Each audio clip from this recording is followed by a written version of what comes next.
আসসালামু আলাইকুম, সবাই কেমন আছেন? আজকে একটা মজাদার আমের আচার বানিয়ে দেখাবো আপনাদেরকে। অনেক মজা হয় এই আচারটা। এভাবে বানিয়ে আপনারা খেয়ে দেখবেন।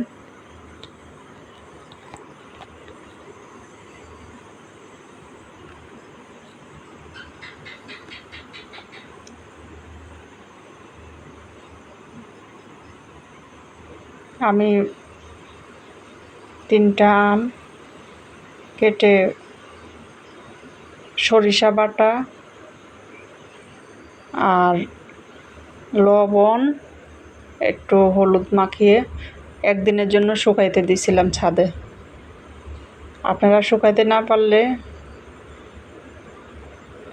চুলার নিচেও দিতে পারেন। আর এইভাবে একটু সরিষার তেল, সরিষা বাটা, লবণ আর একটু হলুদ দিব, দিয়ে মাখায়ে একদিন রোদে শুকাইতে দিব।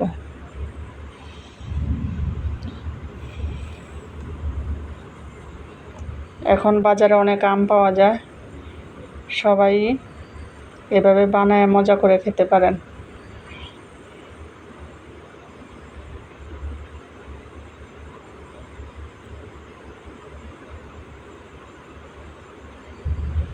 এই যে একটা ট্রেতে আমি একটু সরিষার তেল মাখায় নিব।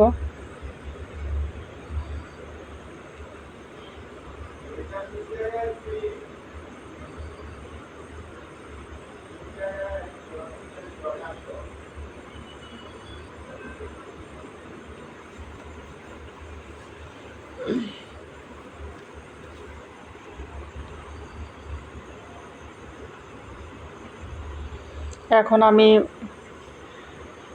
আচার কিভাবে বানাবো সব কিছু রেডি করতেছি।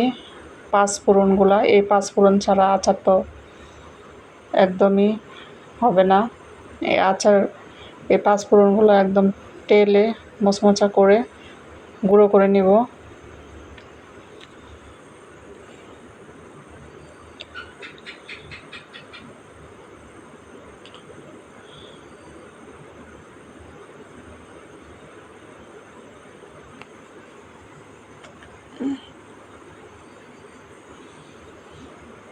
হয়ে গেলে একটু ঠান্ডা করে নিব, তারপরে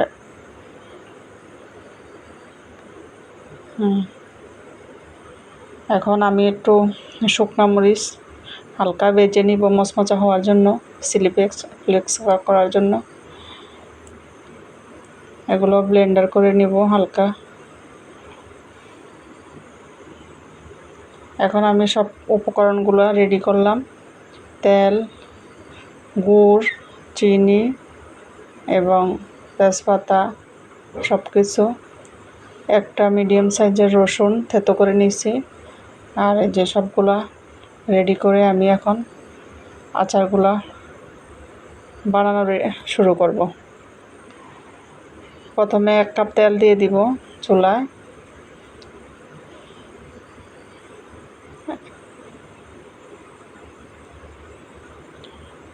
দিয়ে দিব 2টা তেজপাতা আর দিয়ে দিব 3-4টা শুকনো মরিচ আস্ত। এখন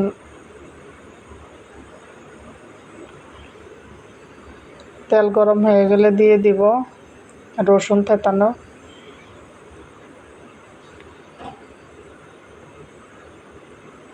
থেতো করে আগেই রেখেছি রসুনগুলা।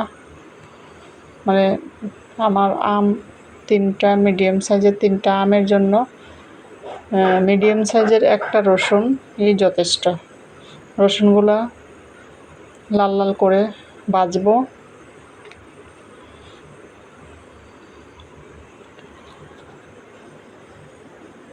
লাল লাল করে ভাজা হয়ে গেলে আমি এর মধ্যে আগে আম দিয়ে দিব। আমগুলো দিয়ে একটু তেলের উপরে নাড়াচাড়া করব।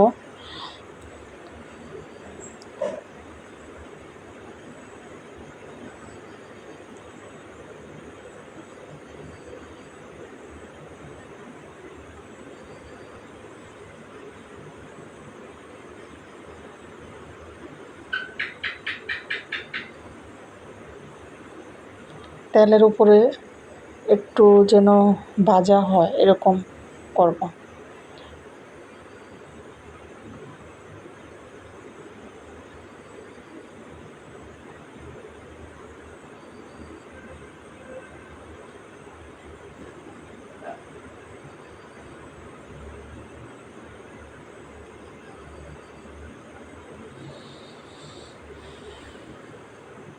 দুই মিনিট ধরে একটু ভাজবো।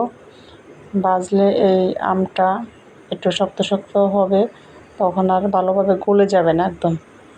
এখন দিয়ে দিব গুড়। আমি এক হাতে মোবাইল ধরার কারণে এক হাতে দিতে হয়, মানে গুড়টা ভালোভাবে পড়তেছে না। এখন দিয়ে দিব আধা কাপ চিনি।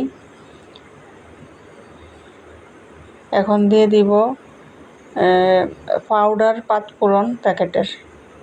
এখন দিয়ে দিলাম লবণ। এখন এগুলাকে ভালোভাবে মিশিয়ে নিব।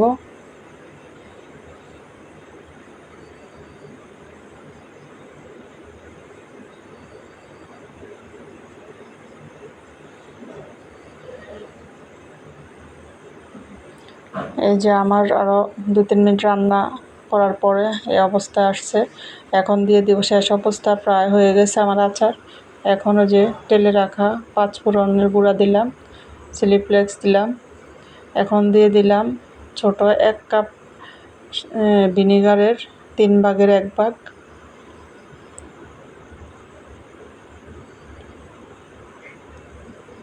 এই তো আমার আচার প্রায় রেডি।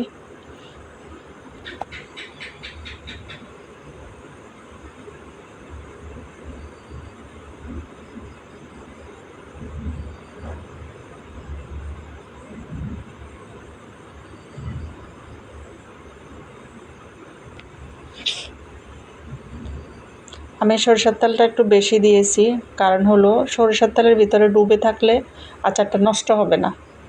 এই তো আমার এই মজাদার আচারটা একদমই রেডি। আমি এখন শুকনো 2টা বয়ম নিয়েছি। আমার এই 2টা শুকনো বয়মে আমি আচারগুলো ভরে নেব।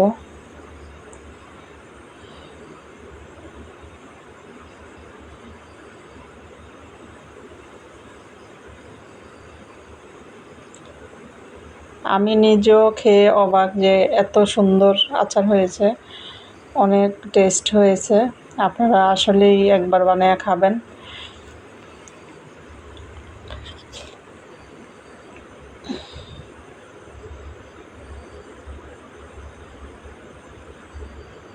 তেলটা ডুবে থাকার কারণে আচারটা নষ্ট হবে না।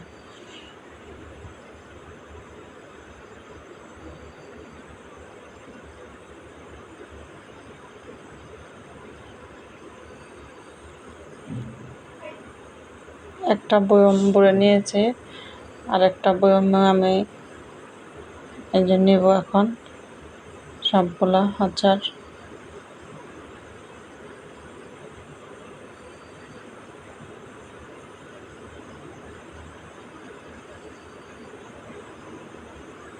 এই তো আমার একদম আচার রেডি। সুন্দর করে এভাবে বয়মে ভরে সারা বছর খেতে পারবেন।